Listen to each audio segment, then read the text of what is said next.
Hello, ladies and gentlemen. I am Dr. Claudia Albers, Planet X research and professional physicist. And today I'd like to bring to you another one of my articles. This one's entitled Wormwood Star, First Three Trumpet Judgments. Now in Revelation 8 verses 10 to 12, we are told about a star called wormwood, which causes 1/3 of the Earth's freshwater supply to be poisoned.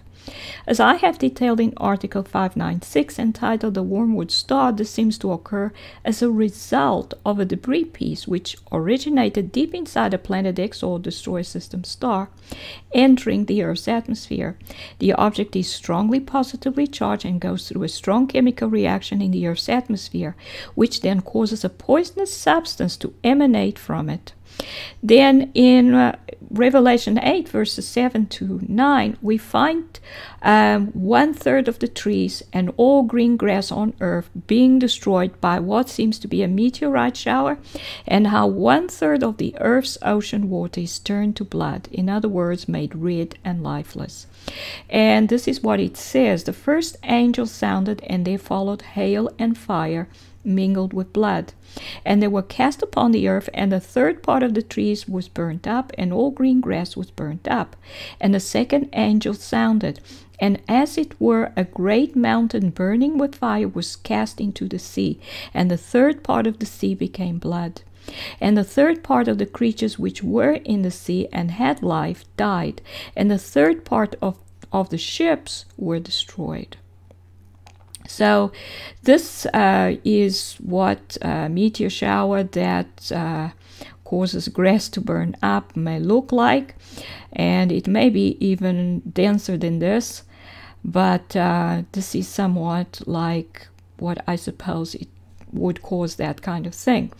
Now, since the Planet X planets seem to actually have had living plants on them and even buildings, it is possible that actual blood comes down from the sky when debris from these planets enter the Earth's atmosphere, where the blood would have come from the animals that were alive on the planet at the time that it was destroyed.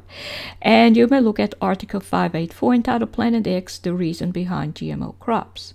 However, since the fire would be likely to consume blood, causing it to quickly turn into black charcoal, it is more likely that the word blood here is referring to a liquid substance which emits red light and is perhaps somewhat like red molten rock.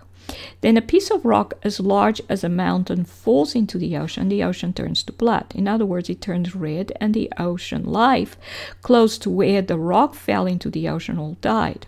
This suggests that this rock was made of a substance which was deeply poisonous to sea life.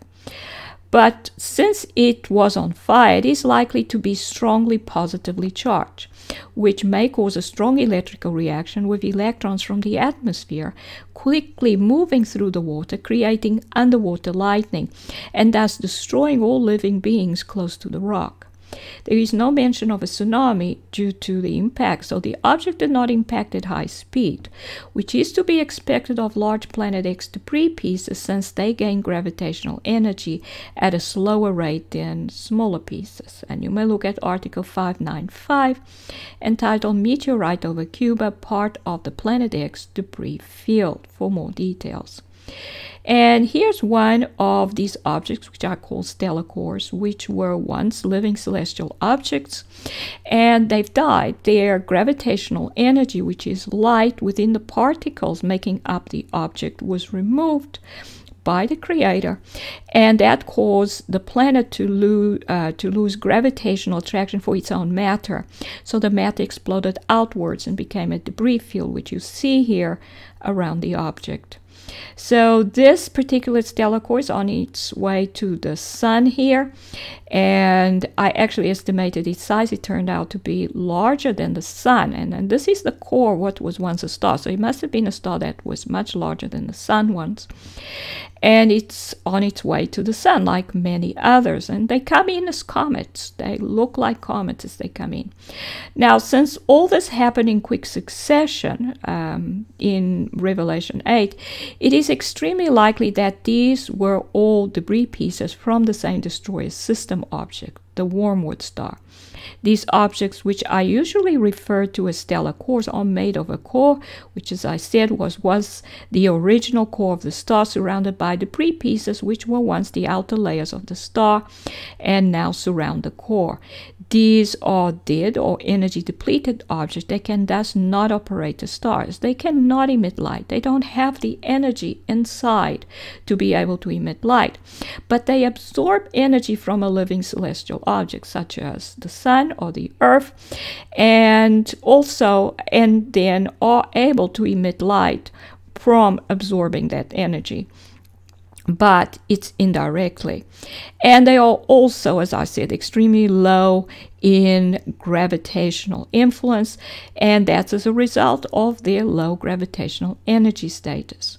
So in conclusion, it is extremely likely that all the events described in Revelation 8 verses 7 to 12 are all caused by the same Planet X object, a very large dead star called the Wormwood Star, which moves past the Earth, causing many small pieces of debris to come in and create a meteor shower, a large mountain-sized piece to fall into the ocean, and another piece to burn up and poison 1/3 of the Earth's fresh water supply. And I seem to have lost my references. This is Dr. Claudia Albers, Planet X physicist. Thank you for watching.